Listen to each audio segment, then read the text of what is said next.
What's up, duders?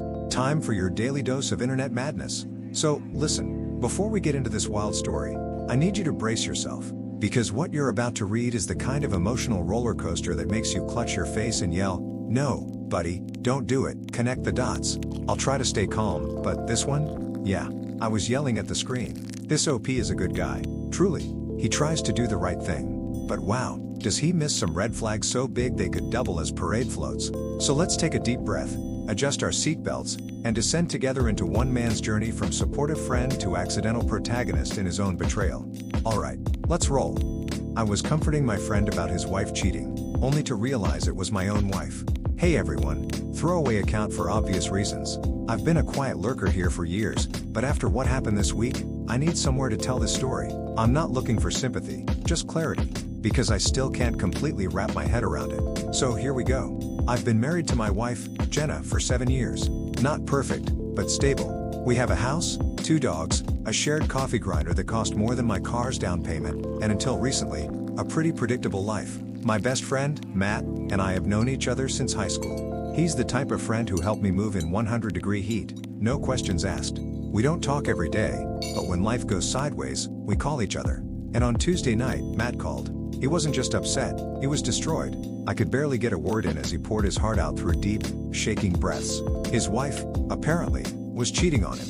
I did what any friend would. I told him to come over. Jenna was working late again, or so I thought, so it would be just the two of us. I brewed strong coffee and waited at the dining table. Matt arrived looking like he'd aged 10 years in one evening. He sat down and started talking, and I listened. At first, I just offered the generic supportive friend wisdom. She doesn't deserve you. You didn't do anything wrong. You're stronger than you think. But slowly, details started slipping out, little things that made my stomach tighten. He said his wife had been cheating with a married co-worker, someone successful but too busy at home, someone who often claimed to work late, someone with a partner who trusted them completely. Then he mentioned the car. Her car wasn't home 3 nights last week. She claimed she was planning team building events, but when he checked, the hotel charges didn't add up. I started trying to calm him down while something started burning behind my ribs. Because Jenna had been gone 3 of those nights, I tried to tell myself I was jumping to conclusions. People overlap schedules. That doesn't mean anything. But then Matt hit me with a detail that cracked the ice. He said he'd followed her once. Not into the hotel, just enough to be sure she was lying. She'd parked behind the building, in a rear lot with a blue sedan waiting. Guess what car I drive?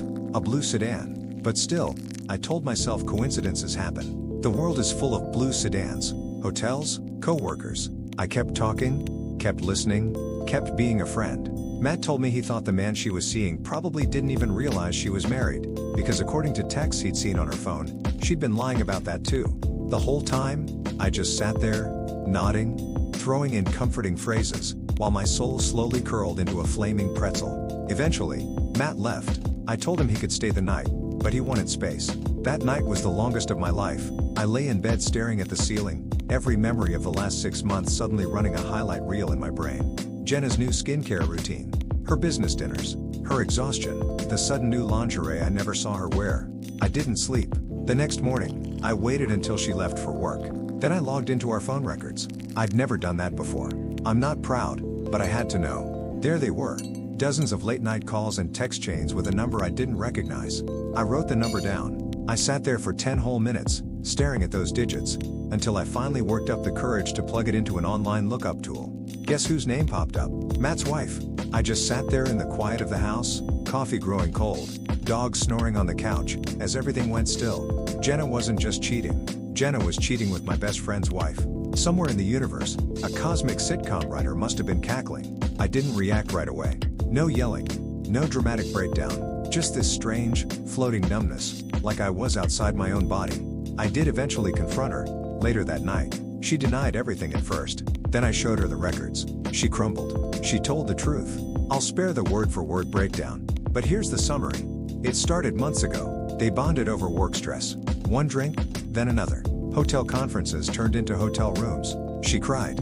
She apologized. She said she never meant for it to go this far. I didn't yell. I didn't throw things. I just went for a drive and sat in a grocery store parking lot, staring at the strip mall lights like they were going to reveal the meaning of existence. As of writing this, I'm at a friend's spare room. Not Matt, someone else. He and I haven't talked since that night he came over. I don't even know how to start that conversation. I lost my marriage and my closest friendship on the same week. I don't know what comes next. Okay, pause. Look, if you've ever wondered what emotional whiplash looks like, it's this right here. This poor guy went from therapist mode to main character of the plot twist in record time. Also, can we talk about the poetic tragedy? He's giving heartfelt advice to a man who was unknowingly complaining about him. If irony were toxic, this man would be hospitalized.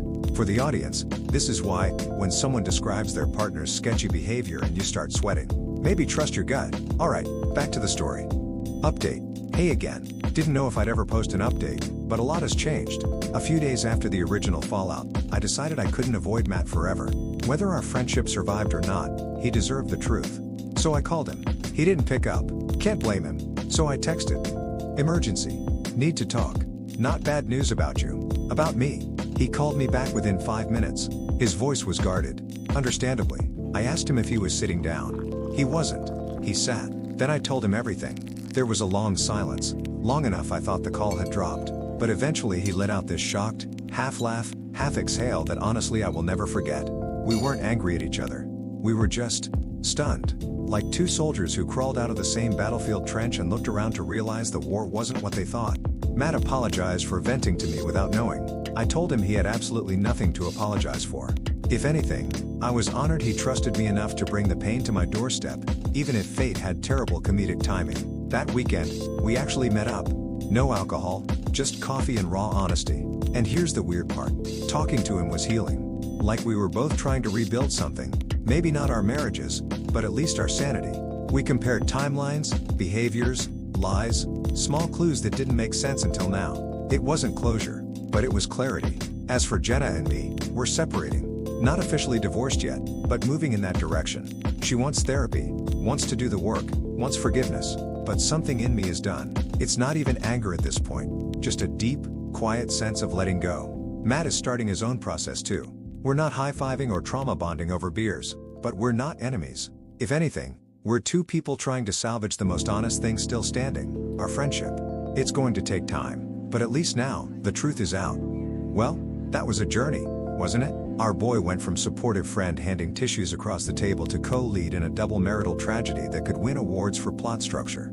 Honestly, it's impressive how he managed dignity in a situation that would have turned 90% of the population into a tornado wearing human clothes. If there's a life lesson here, and I'm legally obligated as narrator to provide one, it's this. When things start not adding up, don't ignore the calculator.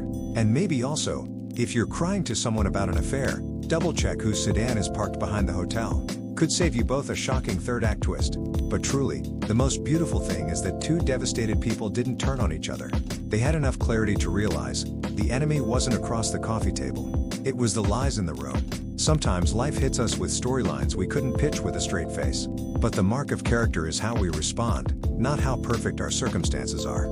This OP did the hard thing. He faced the truth, he owned his feelings, and he didn't let heartbreak turn him cruel. If that's not growth, I don't know what is. And to anyone listening, when the plot twists, breathe. Sometimes the wreckage clears just enough space for something more honest to begin. That's all, folks. Don't forget to update the video.